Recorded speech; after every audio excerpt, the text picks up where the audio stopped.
Okay, ladies and gentlemen, we'll continue with the subject of innovation, and we're going to talk about a subject, the subject of training, upskilling, and the use of AI in these activities. We just learned how it's important to capture the knowledge of employees and make it available to future generations of employees. And this is what it's all about now, making that available, because we want to have a look at how AI can change the training and upskilling of your skilled employees, new learning methods, accompany work processes, accelerate solutions, and we'll hear more about this now from someone who's going to present a solution for this. Max Baggerer, Customer Resort, Augmented Industries, is coming up on stage. Max, it's nice to have you here. Over to you. Great, thank you. Thank you for the very friendly words of introduction. Let's begin right away. You can see there the word technical excellence. What we do is basically we check what the problem is, the solution we offer, and then what we offer to customers, what we implement for customers. You see Siemens there, you just heard from them, and now we're going to talk about a service case mainly from a company called Maynard. But let's have a look at the film first. There's no time. We have to get out of here. I really don't think I can fix this. I just don't have the knowledge for this kind of machine.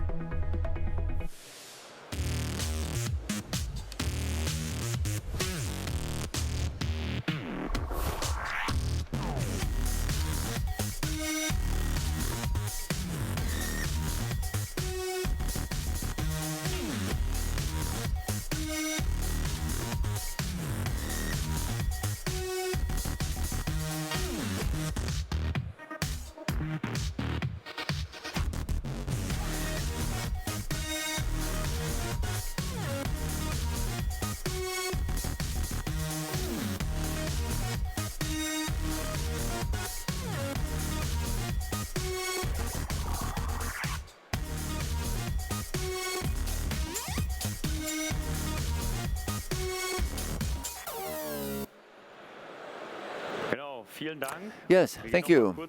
And now we'll go back to the first chart and then flip right to the second one. Let's have a look at what the current problem is. Well, one issue is that 80% of EU manufacturers and service companies feel significantly impacted by the skills gap becoming larger and larger. And it is expressed in huge financial damage. And if you go into further details, you've got the subject of training, first of all. In other words, how can you get that knowledge to the people who need to use it? And then you've got your people trained, so how can you make sure that step by step they can go into execution, application, and then the knowledge they've gotten conveys to them has to be implemented, or maybe they didn't even learn it, they go right into implementation or execution. And then the third really big point is the knowledge itself. So you've done some training, you're in execution, and maybe what I learned previously is not the right thing, so I've got a problem. Now, you could come up with a solution, look for one for yourself, or you ask the system for help. And the experience you garner there, you put back into the system. So how does this look in detail? What we can do, what we offer? Well, for training, what it's about is this. AI takes the documents, looks at the documents that are entered, they extract images, text, and information, and then they put together a training course or the execution guide. That's what I was talking about previously. And then everything that's done there is mapped in a training matrix, and you can link that to other tools, for instance, so that your employees can have better planning and scheduling done for them with your planning software. And then when you get new employees or you're doing onboarding, well, we'll have a look at this later, what it means in onboarding.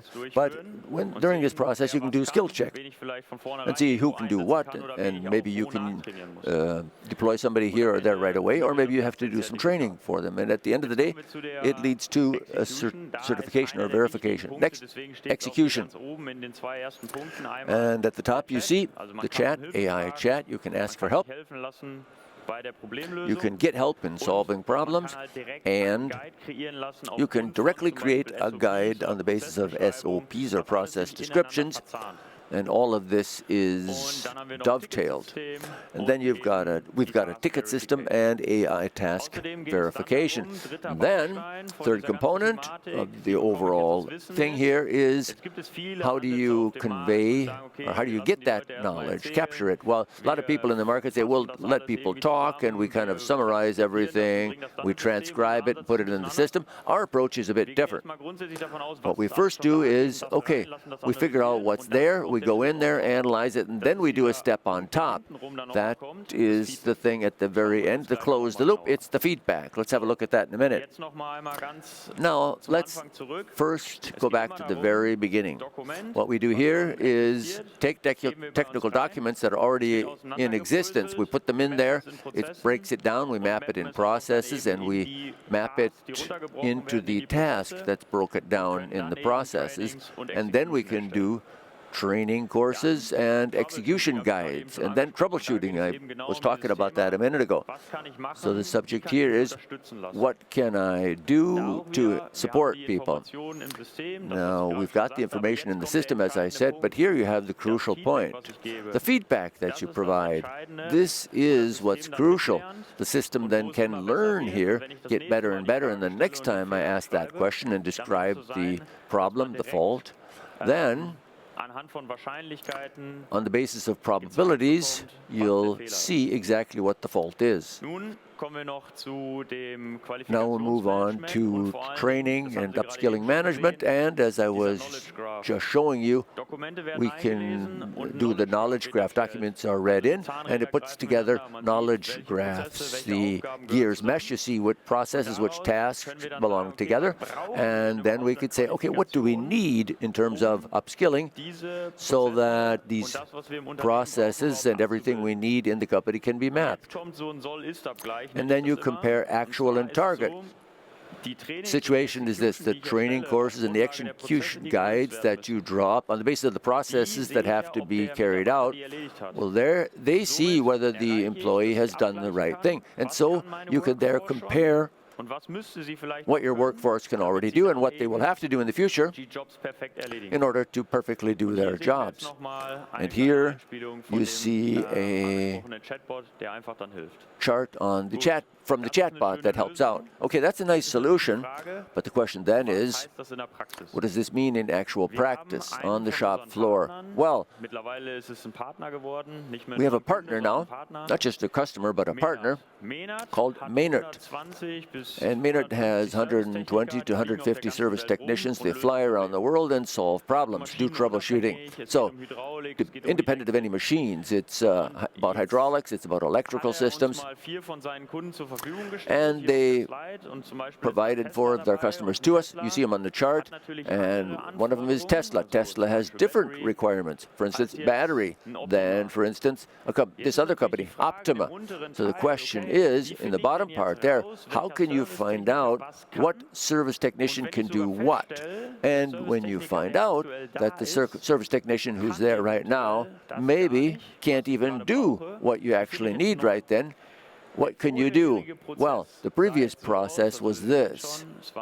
As you can see, there was a consultant on board, then it was HR, and it was a very long process. And at the end of the day, per person, it lasted about 120 days, just under well, not half a year, but a third of a year.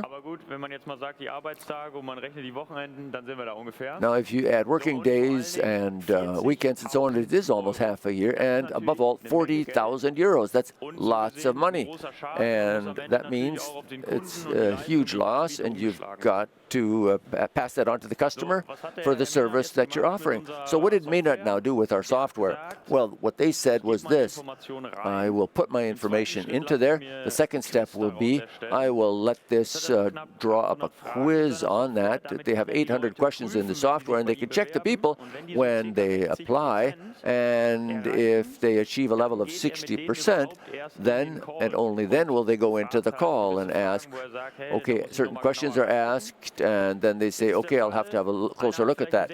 Now the question is that somebody didn't get to the 60% level and they can't even do the call, then they can get another link sent to them and the person can do the training themselves. Now, if the call is enough, we could do the same step again, send them a link, and the trainee trains himself. But usually after the talk and after the tests, I usually know what the new employee can do. And by means of a certificate that is authorized by the clients that MENA has, I can, on the basis of that, I can classify him or her. And this is the effect. We had the people who sent them a CV, and they didn't really know what that meant, and now they were able to map that out. I presented this to you already, 120 days, 40,000 euros. That's the damage that I have when I want to find one person. This is how we slimmed down that process. We're now at 3 days plus online training, but the online training happens outside of this process, and it doesn't cost MENAT more time and money. And additionally, we also have on-the-job training. I will show you a picture on that later on, where we have the software here on site. The employees are here in their lab with their training machines. They have the software on the screens and they can train there. But let's look at another client of ours. BMW, for example, or Siemens, where it's about controlling a process. And in my quality management system, I have a warning, and I feed that into my system. And those who are on site and in front of the machines, they are then told, you have a problem here, and you need to take a look at that again. Right, so the cooperation with MENAT led to the fact that we are not only selling the software, but this goes even further. We can now deliver software, and MENAT works with it, but when it comes to transferring a whole production line or relocating a production line, MENAT can be supported with that as well. And if companies approach us and tell us, yeah, your software is great, but I have a problem here, I don't have the documents, and I cannot teach my employees the basis.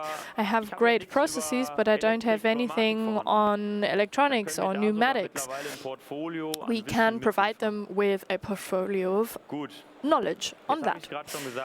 Right, I mentioned this already. We don't only work together with MENAT. We also, for our other clients, not only for the case service, for Siemens, for Ford, for Burger, for all of these, it's always about upskilling and learning. How can I upskill my employees? How can I train them? How do I deal with the fact that there are employees who are not skilled, who do not have any experiences? How can I get them fit for the job? And here you can see some numbers. We were able to reduce costs for Siemens, but also for BMW. Right, that is the end of my presentation, and I would be happy if you came to see us at our booth. We're in Hall 6. F18, F14, that's the startup area.